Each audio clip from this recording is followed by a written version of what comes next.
Happy New Year, everybody, and welcome to the Leadership Series. Happy New Year, Mark. Good morning, Mark. Happy New Year. And I am the title of this specific video panel that we're doing is the business of supply chain, and I'm excited about having the three of you participate, and I definitely appreciate it based on your experience, your background in the industry and the subject matter, different for each of you. And what's also exciting is we got both coasts of the country represented in Miami, Florida, and Los Angeles, California. Even though we are not originally all from those places. So I'd love to start off by introducing. I guess we'll start first with Miami. Gary, if you could just say a little bit about yourself, where you're from originally, who you are now, that'd be great. Gary Goldfarb. I'm Chief Strategy Officer of Interport Group of Companies. Interport is a very regional 3PL, focusing mainly in Central South America and the Caribbean from the United States, and a lot of foreign-to-foreign transactions serving those markets. I was originally born in Peru, and I was reared in Peru, went to school there, and came here to attend college. And I've been here ever since 1969. I've been in this industry since 1975. So one of the questions is, how do you get into the industry? And the answer is by accident. Well, don't answer But the I've question yet. been at this. I've been at this for a really long time. I've taken companies public in this space. I've developed large-scale programs for companies such as Airbus Industries in Toulouse, France, and I have done some very local retail work as well. I happen to be an expert in Miami-Dade County on foreign trade zones, and that's been my latest call to action is foreign trade zones. We have 27 now in Miami-Dade County alone. And I can vouch that you are making a difference for sure in Miami and other countries, and so it's great to have you on this. Michael, can you tell us a little bit about yourself? Sure. Good morning, Mark. My name is Mike Stark, and I'm currently the president and COO of a company called Home Delivery Link.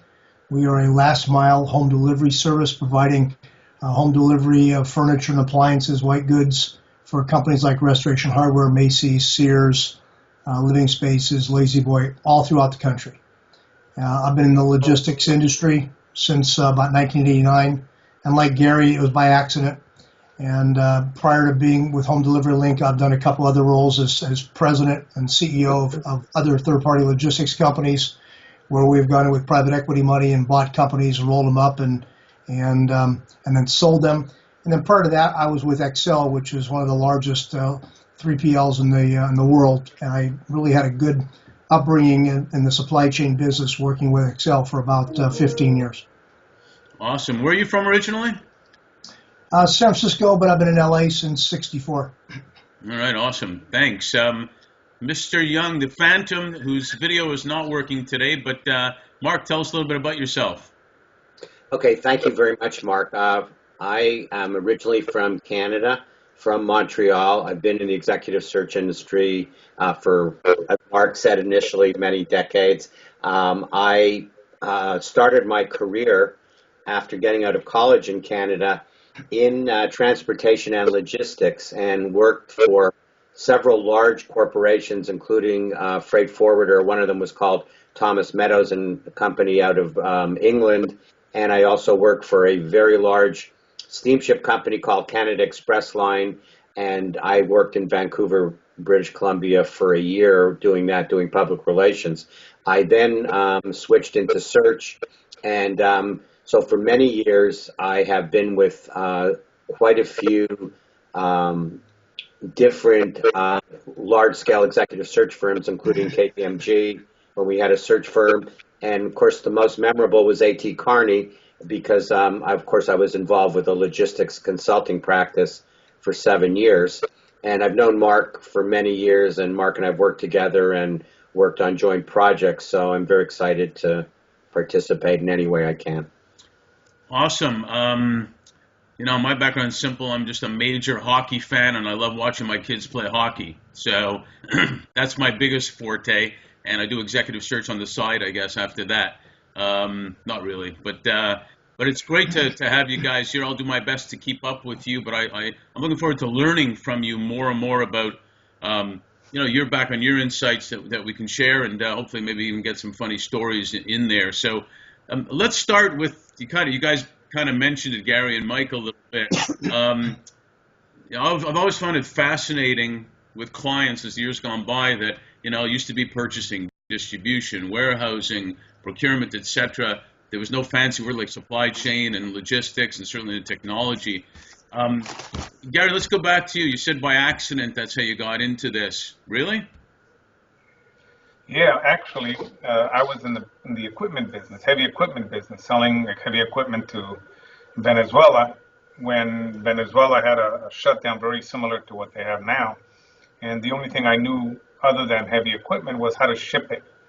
So I started shipping heavy equipment for others, and then somebody told me, hey, there's a profession called freight forwarding, that's what you ought to be. And I opened up a company by the name of Golden Eagle, and we were tremendously successful, and over time went public and eventually sold it to Yellow Freight to make what is now MIQ. But if you talk about how to call our industry, when we were going public, it was very difficult to explain to the analysts what our industry was, and at the time it was called freight forwarding, or freight forwarding was really the buzzword. And I was very fortunate because Fritz companies had just gone public a month before. So when I was doing the roadshow and talking to the analysts, they would say, what industry are you in? I would say, we're just like Fritz. So it's very easy to do a public offering because we were just like Fritz. But till today, I head a committee here in Miami-Dade County for the Beacon Council, and it's called Trade and Logistics, and people just can't get their hands around what is this industry. It's called the supply chain industry. It's all supply chain. It's all supply chain, driving the supply chain. So, Mike, you also said you kind of got into it by accident. Similar type of conversation as Gary, or was there something that turned you on to saying, wow, this is pretty cool? No, it really was an accident. At the time I was with Vaughn's Grocery Company, I was their labor guy.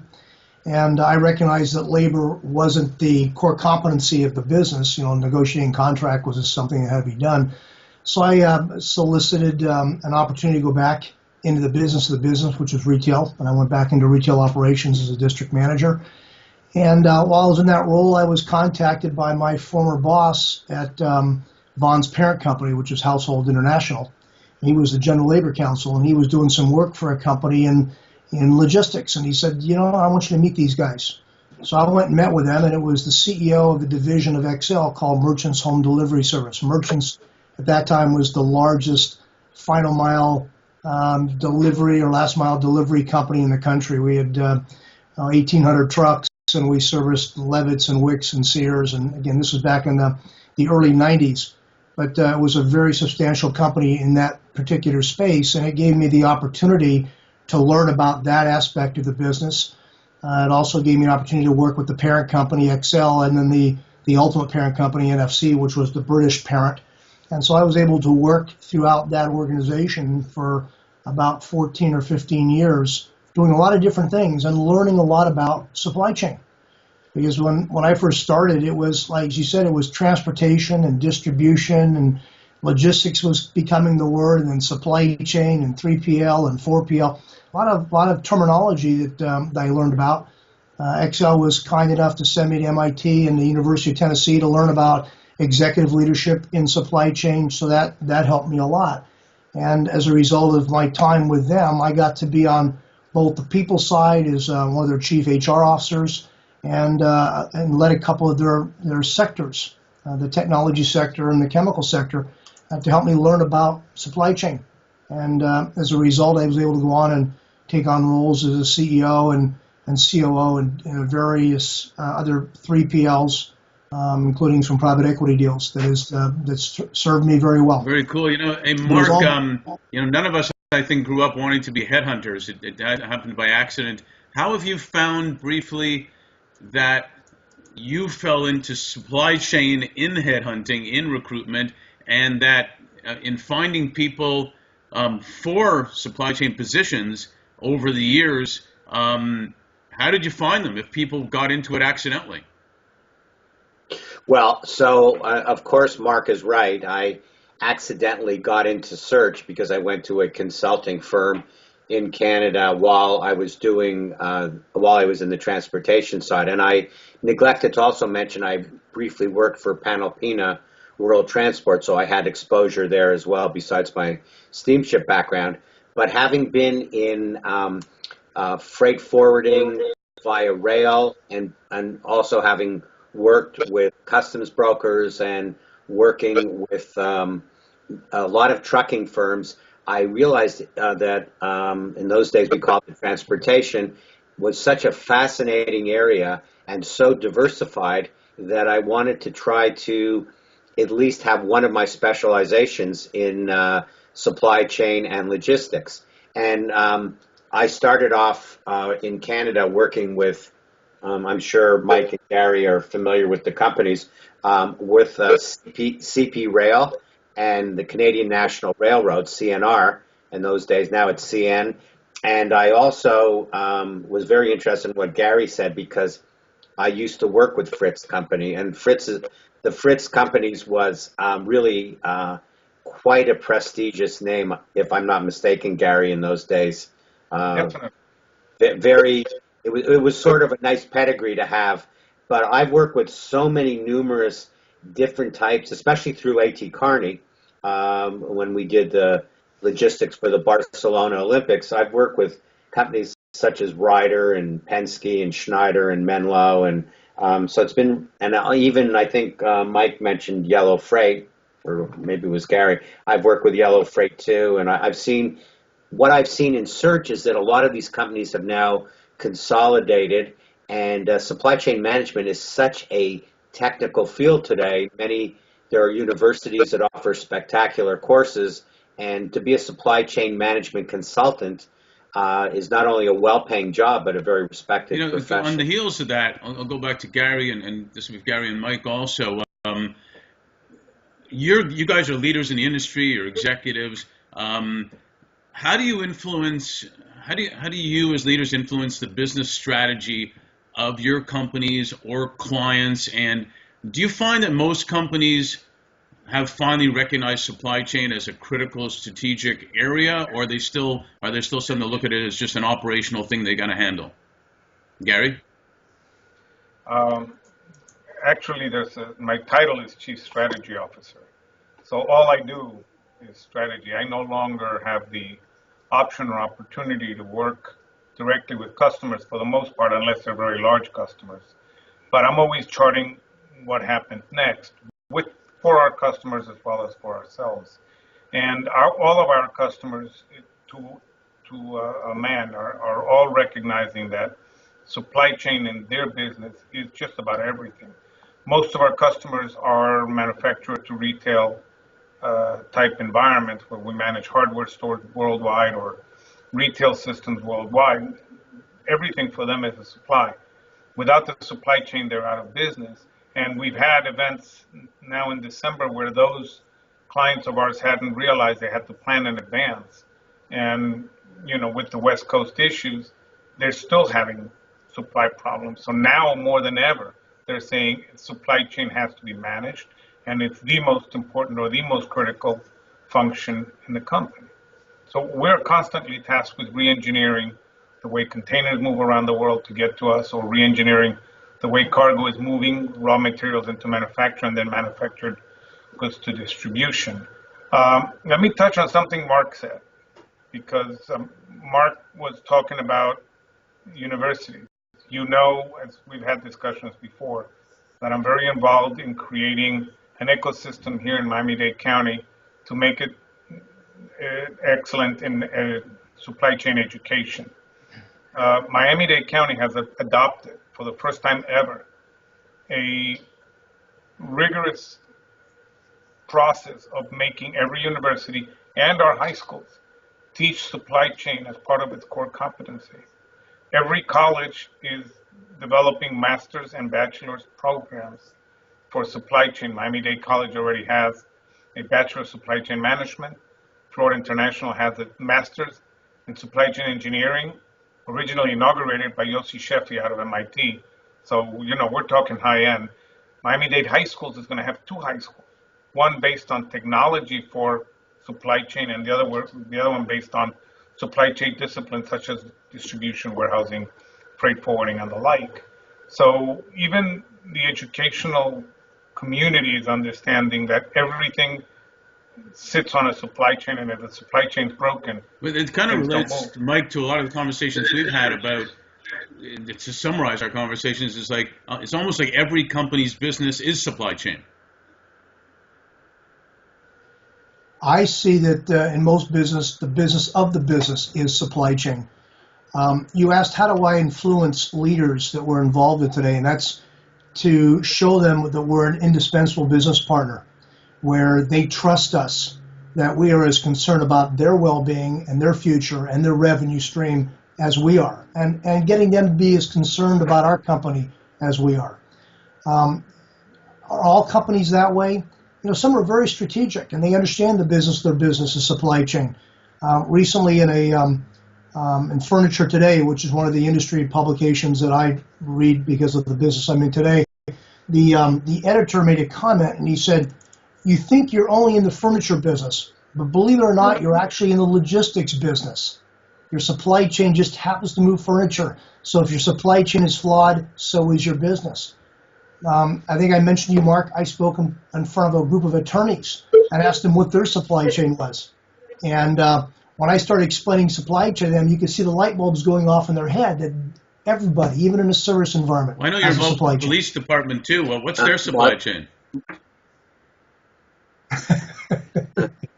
Keeping the streets clean. Mark, I would like to just interject for 1 second on what Gary said about the university structure, because Gary, what I'm finding too, I've actually was asked to help give a lecture at FIU with Professor Lazar, who's involved in, I I don't know know if Wilfred, yeah. you know him. Yeah, I know Wilfred.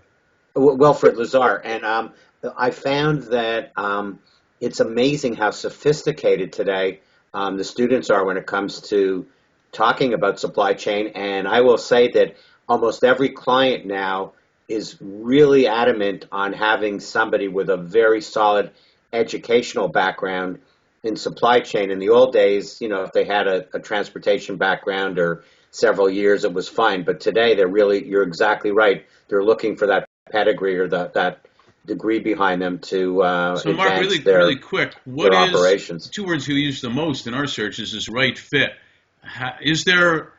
Are you finding it's easier or harder, or what's going on out there to find the right fit for supply chain positions?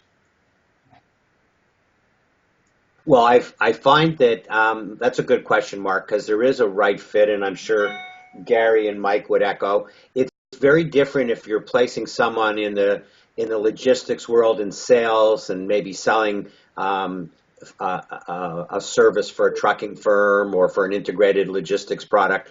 But when it comes to supply chain, I find that one needs a very analytical, technical, almost like I think it was maybe it was you, Mike, who said.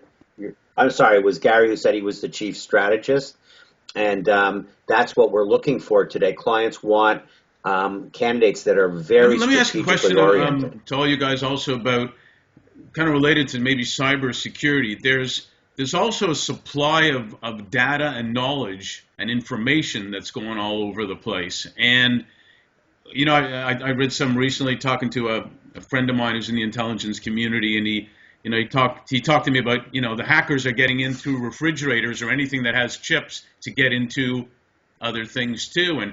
And one of the cybersecurity things is they're worried about the supply chain being infected or getting into. What's with respect to international and here in the U.S. and whatnot? Can you guys comment on that whole scenario about cybersecurity and safety of what's in the supply chain, including data and knowledge? Gary? If you look at the international supply chain world, which is where I live, everything's information. Where are my goods? Where's my merchandise and when is it arriving? where my documents, where the images. So we created a set of portals, and we've patented the software. And we've created a set of portals in the cloud, and we've made it triple redundant, so that we have safety layer plus safety layer plus safety layer, and we scramble the information in various clouds specifically because of security. In a previous life, when I did these programs, we didn't have a security issue, and we didn't have the hackers coming at us. We were able to keep everything in one server, and it was very easy. Now you have to scatter things and separate them simply to avoid somebody going after the information. But there's more than that. Let me show you something that we're developing now. This is, I don't know if you can see it, this is a GPS for a container, for an ocean container. We are now putting on anything over $50,000, we're putting a GPS on an ocean container and tracking it, and the customer is able to track it. And we've had to break up this information in the cloud because we found other tracking what we were tracking. But security and security technology is absolutely. Mike, on the heels of that, and I know you'd like to, before let me just interject and get your answer on that too. I remember Mark mentioned Ryder Systems, been a client of ours for years. We did stuff with them in different industries. I remember when they showed me 20 years ago some of the chips and technology that they were coming out with, and they knew where every truck driver was and piece and all that stuff. With respect to that and what Gary was talking about, what's your thoughts? Well, I think, first off, data and information is powerful. You have to have it. And just going back to what you said about knowing where our trucks are on the road at any time, we have GPS in the trucks, primarily because we're getting real-time information back from them when deliveries are being completed so that we can call the customer. If there's any issues, we can call, and we can stay on top of things. The downside of that is there's a lot of information being shared. And so if I've got a portal into my customer's ERP or he's got one into mine, cyber guys get into that stuff. And I don't worry about them going in and getting into a chip or a refrigerator and defrosting somebody's meat early. I worry about them getting into the sales information and the procurement information and the financial information of some of our publicly traded companies where that would not be good. And so we're constantly on top of making sure that the information being exchanged is protected, is encrypted, and we only get what we absolutely need really and not anything else. We're doing a lot more work ourselves in cybersecurity. Mark, have you seen anything in that regard in your search work? Well, every company today, whether it's small or large, is putting a tremendous emphasis on cybersecurity, and it's a totally changing world. Whereas, when I started out years ago, there was no such thing. And today, it becomes many of the candidates have backgrounds that can add a lot of added value to their client in addition to their regular supply chain management. But yes, clients one thing I wanted to ask you guys also before I'll let you go, and it's happening a lot with especially young up-and-coming executives who make decisions on more than just salary and compensation. They look at how a company is, if you will, sustainable, environmentally responsible, etc. What do you see in the supply chain world with respect to using "quote unquote" green technology, Gary? We work with many of our customers, like Michael, are public companies, and they're all worried about measuring a carbon footprint and our green programs. We get audited by some of our customers for our green initiatives and our sanitary initiatives. We handle food, we handle liquor, we handle beverages. It's a fact. It's something that we have to be very aware of. Being in Miami-Dade County and knowing that sea levels are rising, we're doubly aware of where we're transiting, what our routes are, because during some times of the year when we have a high moon, the tides are up. So we're very environment conscious, not only green, but environment in general. We're working with Walmart. Walmart has some very serious green initiatives that you have to comply with and so on. So to us, it's a reality. Mike? We have to all be greener. Yeah, on all the big players in the business today, when you get an RFP for business, there's usually a whole section on green. And if you can't complete that, you can't compete. You just can't. That's the game that you have to play with these guys. And so, and I don't say it lightly that it's a game, but you have to be, it's our earth. We got to take care of it. And so we're doing some stuff with our drivers and our contractor carriers on the green initiatives with regards to their trucks. I know when I was at Pacer, we were big in the port, and we were doing a lot of stuff as an industry to clean up the air at the port by getting all out of the diesel trucks and reducing the emissions by going to 2007 fuel standards and emission standards. That's really helped a lot to clean up the port of Los Angeles and Long Beach. So it's been around for a while. It's not going away. And if you're going to play in this industry, you've got to be prepared. Finally, to deal Mark, with it. we've talked about this, the same thing. A lot of young people are making decisions based on companies being green. But one thing I always found fascinating is I'm still trying to figure out what a green job is. If you're the chief strategy officer at a sports team, and then you go to a solar company and your CFO office. I know, are you now a green CFO, but before you weren't a green CFO? How does that work, Mark? Well, first of all, I want to just piggyback on, I think, what Gary said, Mark, about green technology, because what's definitely very prevalent today is, or maybe Mike said it in California, I find in ocean shipping, all the ports are extremely conscious of green technology.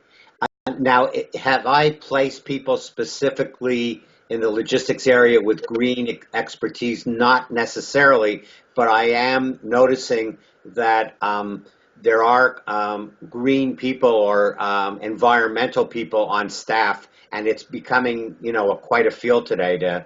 A lot of these, like younger people, will have degrees in environmental science. So I think it's a good field to go into, especially with what's happening in transportation. I'd like to conclude with each of you. If you could just shipping. give me, in short version, where do you see the future of supply chain in business, Gary?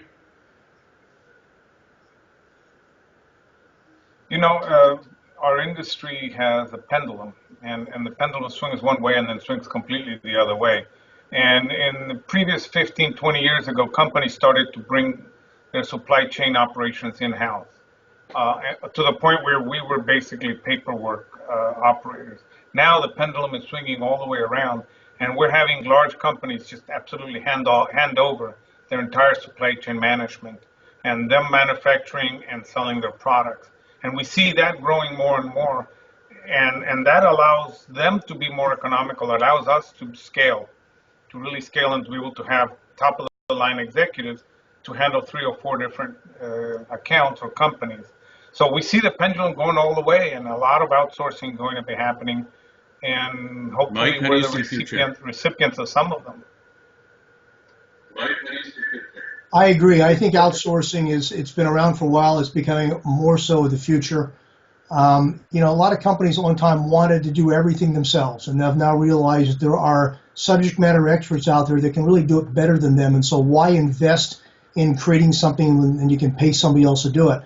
3PLs and 4PLs have been doing this for a long time, and I'm very cocky about the future of that kind of business. Obviously, that's what I do now with Home Delivery Link. We're a 3PL taking care of last mile delivery for a lot of customers who have decided that we can do it better than they instead can. of delivering them by trucks? We're working on that. There's a weight factor there. We laugh about that a little bit. I'm not even sure a small package will be done by drones. Can you imagine what the airspace will look like with all the business out of Amazon and Google? But I don't see drones taking over in our business. I don't see drones moving containers, at least not in my lifetime. But we're working on drone messengers. We are actually working, and you've seen my newsletters.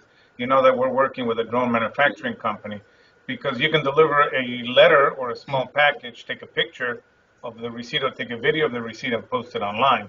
So you actually have real proof of delivery. Don't even need a signature. You have a picture of the person receiving the package. And we're working on that. I think we fly on lower than 100 feet. Mark, with the FAA. We're working with the FAA now to get permission. So Mark, just to conclude, does that mean we're going to modernize in the recruitment world, whereas the stork used to bring the baby, now the drones are going to bring the candidates to the companies? Yeah, that's very possible. That is very possible. I have, by the way, just again echoing on both what Mike and Gary said, outsourcing is certainly where it's at today. I think about 8 months ago completed a search in India where I was looking for people that were able to, do the same type of supply chain that they utilized in the United States. Definitely, just in conclusion, logistics and supply chain is a tremendous career for a young person to go Well, this into, has and has been great, become guys. very Once again, I highly really sophisticated appreciate today. your participating and sharing your insights. And I know we can go on and on and on. We might have to have the sequel to the sequel to the sequel, I guess, at some point. But thanks so much. Again, Happy New Year, and we'll talk to you soon. Same to Thanks, you. Mark. Okay, thanks, guys. It was great. Hopefully, I'll get